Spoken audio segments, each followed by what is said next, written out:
मैथिली शरण गुप्तનું વાક્ય છે, એમની કવિતા છે કે વિદિત हमारी वसुंधरा है उर्वर और उदार पर कुछ दिए बिना लेने का है किसको अधिकार।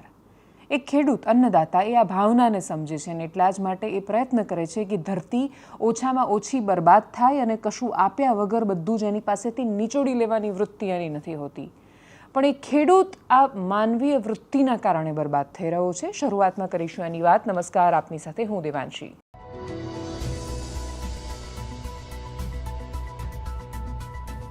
ગુજરાતમાં વરસાદની આગાહી કઈ કઈ જગ્યાએ કરવામાં આવી છે, કયા કયા જિલ્લાઓમાં કરવામાં આવી છે? હવામાન વિભાગની આગાહી પ્રમાણે જ આજે તો પોશીનામાં કરા પડ્યા, અમરેલીમાં ઝાપટા પડ્યા, આખા ગુજરાતમાં છૂટો છવાયો વરસાદ મોટાભાગના વિસ્તારોમાં રહ્યો અને હવે ધીરે ધીરે હજુ 2 દિવસ અતિશય ભારે વરસાદની આગાહી કરવામાં આવી છે।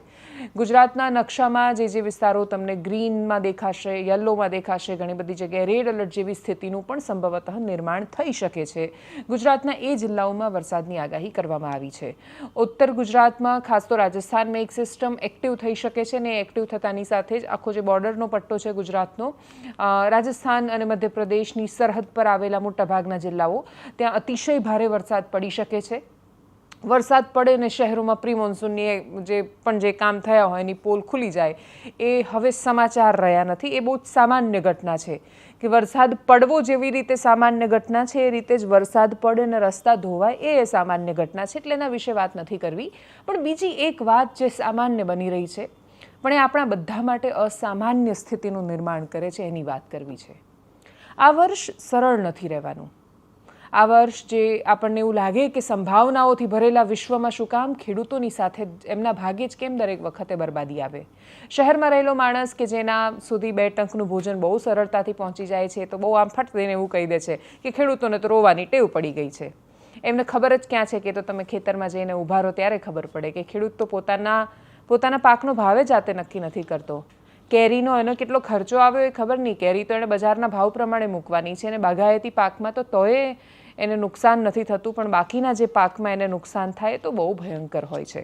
પણ આ સ્થિતિની વચ્ચે હવે શું સ્થિતિનું નિર્માણ થયું? વેસ્ટર્ન ડિસ્ટર્બન્સ, પશ્ચિમી વિક્ષેપના કારણે વરસાદ પડી રહ્યો છે। આખા રાજ્યમાં જ્યાં જ્યાં વરસાદની આગાહી કરવામાં આવી છે એ આગાહી એના આધાર પર નથી કે બહુ જ બધો વરસાદ વરસી રહ્યો છે અને પ્રી મોન્સૂનની એક્ટિવિટી છે ને હવે ચોમાસાની શરૂઆત થઈ જવાની છે, કારણ કે ચોમાસાની શરૂઆત પહેલાં બહુ જ બધા ફેક્ટર્સ એવા છે કે જે અસર કરી શકે એમ છે। અને એટલે જ સૌથી પહેલાં વાત કરીએ અલ નીનોની। આ વર્ષ અલ નીનો ઘોષિત કરી દેવામાં આવ્યું છે।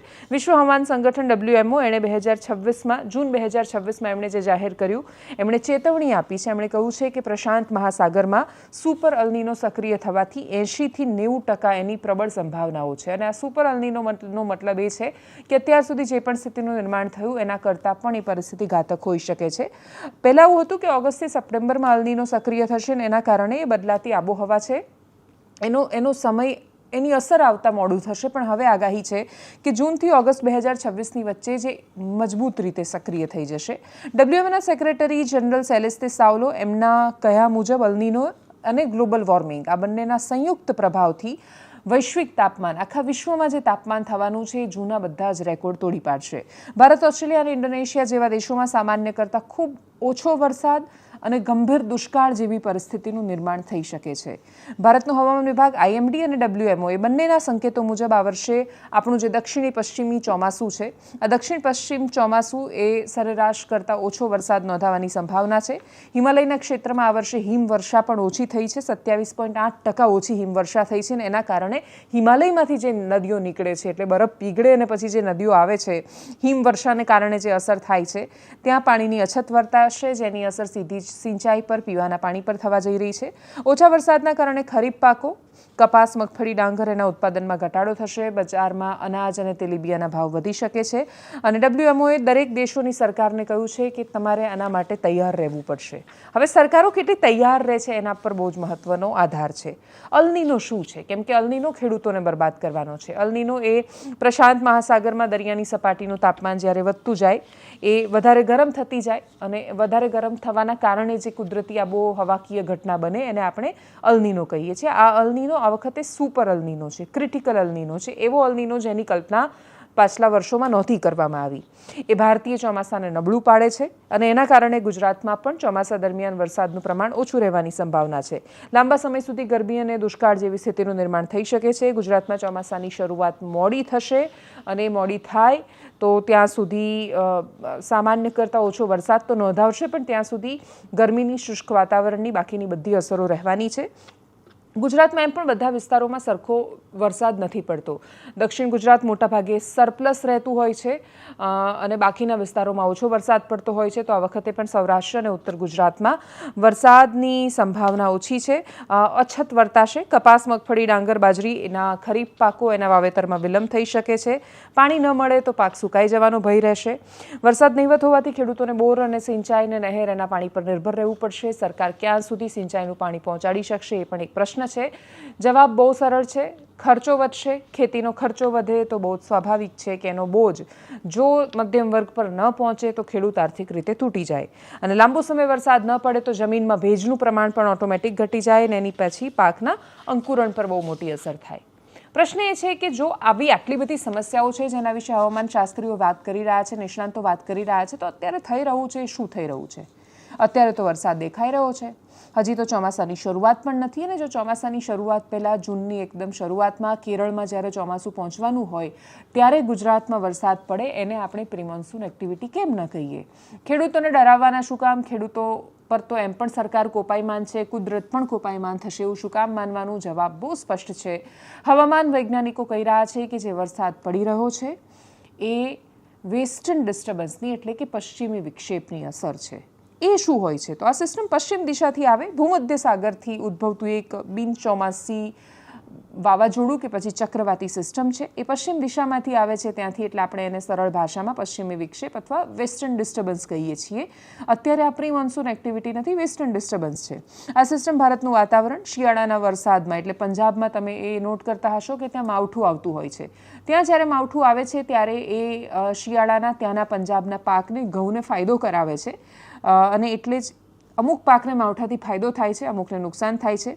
ઉનાળાના અંતમાં જ્યારે એ થાય ત્યારે ચોમાસાના આગમનને પ્રભાવિત કરે. આ સિસ્ટમ મુખ્યત્વે ભૂમધ્ય સાગર, કેસ્પિયન સમુદ્ર અને કાળો સમુદ્ર, બ્લેક સી એના પરથી ભેજ મેળવીને તૈયાર થાય ને પછી પવનોના કારણે ખેંચાઈને અહીંયા સુધી પહોંચે છે. વાતાવરણના ઉપલા સ્તરમાં રહેતા પવનો, જેટ સ્ટ્રીમ આપણે જેને કહીએ છીએ, આ ભેજવાળા પવનોને એ પશ્ચિમથી પૂર્વ તરફ, ભારત તરફ ખેંચીને લાવે છે. આ સિસ્ટમ જ્યારે ભારતમાં પ્રવેશીને હિમાલયના પર્વતો સાથે અથડાય છે ત્યારે ઉત્તર અને પશ્ચિમ ભારતમાં વરસાદ અને પર્વતીય વિસ્તારોમાં સ્નોફોલ, હિમવર્ષાને લઈને આવે છે.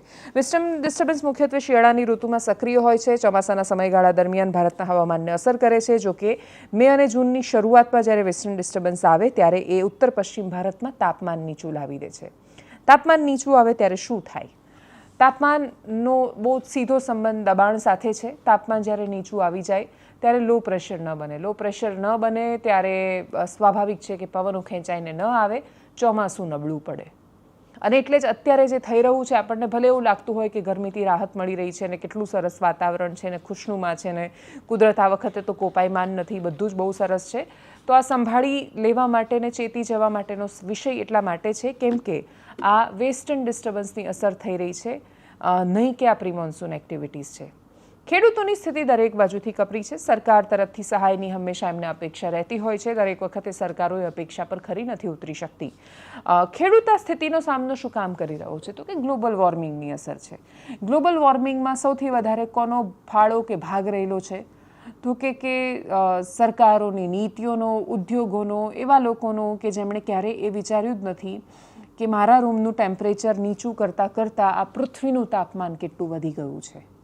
ઘરમાં લાગેલું એક એસી, 2 એસી, દરેક રૂમમાં લાગેલા એસીની બહાર ન રહી શકતો શહેરનો માણસને હવે તો સ્થિતિ એવી છે કે હવે શક્ય પણ નથી, એ ઈચ્છે તો પણ. એ સ્થિતિમાં આવી ગયેલો માણસ એ ક્યારેય કલ્પના જ નથી કરી શકતો કે ખેતરમાં એસી નથી લાગતા. ખેતરમાં તમે ઈચ્છો કે ન ઈચ્છો, જ્યારે તમારે ભર તડકે કામ કરવું પડે ત્યારે એ ગ્લોબલ વોર્મિંગની અસર માત્ર એની ચામડી પર નથી થતી, એના ખેતર પર પણ થાય છે, એના પાક પર પણ થાય છે. આટલી સરળ વાત શહેરના માણસોને સમજાવવી કપરી બની ગઈ છે. આપણે ત્યાં ગ્રેટિટ્યૂડ શબ્દનું બહુ જ મહત્વ હતું. એક સમય એવું કહેવાતું કે ભારતની અથવા પરંપરાની આપણી બહુ જ મૂળ ઓળખ કૃતજ્ઞતા છે કે આપણે પ્રત્યેક માટે પ્રત્યેક સ્થિતિમાં આભારી રહીએ છીએ. આપણી સાથે કશું સારું થાય તો પણ ભારતીય પરંપરા તો એવું શીખવે છે કે તમે આભાર માનો છો કે ઈશ્વરે તમને કશું સારું કરવા માટે માધ્યમ બનાવ્યા. તમારી સાથે કશું ખોટું ખરાબ થાય તો પણ તમે એવું માનો છો કે નહીં, હું આભારી છું ઈશ્વરનો, મારી અંદર એક કૃતજ્ઞતાનો ભાવ છે કે કદાચ કશું મોટું ખરાબ થતાં હું બચી ગઈ અને બચી ગયો. આ સ્થિતિમાં આપણે જે આપણું પોષણ કરે છે, જે અનાજ ઉગાડે છે, એના માટે ગ્રેટિટ્યૂડ રહ્યો નથી. આપણે કપડાં બનાવવાવાળા માટે બહુ જ મોટા ઉદ્યોગપતિઓને બહુ જ અહોભાવથી જોઈએ છીએ. પેલો માણસ જે ખેતરમાં દિવસ રાત કાળી મજૂરી કરે છે, એના પગરખામાં પગ મૂકવાની આપણી ત્રેવડ નથી, આપણી ક્ષમતા જ નથી કે આપણે ભર તડકે કડકડતી ટાઢમાં વરસતા વરસાદમાં ખેતી કરી શકીએ. પણ આપણે એને થેન્ક યુ સુદ્ધા નથી કહી શકતા ને આપણે એવી ફરિયાદો કરીએ છીએ કે આ તો રડવાની ટેવ પડી ગઈ છે. એ કોના કારણે થઈ રહ્યું છે? જવાબ બહુ સ્પષ્ટ છે. બહુ જ બધા કારણોની વચ્ચે આખી દુનિયાને તમારે ગ્લોબલ વોર્મિંગ માટે બચાવવા કરવું જોઈએ ને પૃથ્વીને બચાવવા કરવું જોઈએ ને બધા સંદેશાઓ પાઠવતા માણસો બહુ જ વિશાળ થતા યુદ્ધો નથી જોઈ શકતા.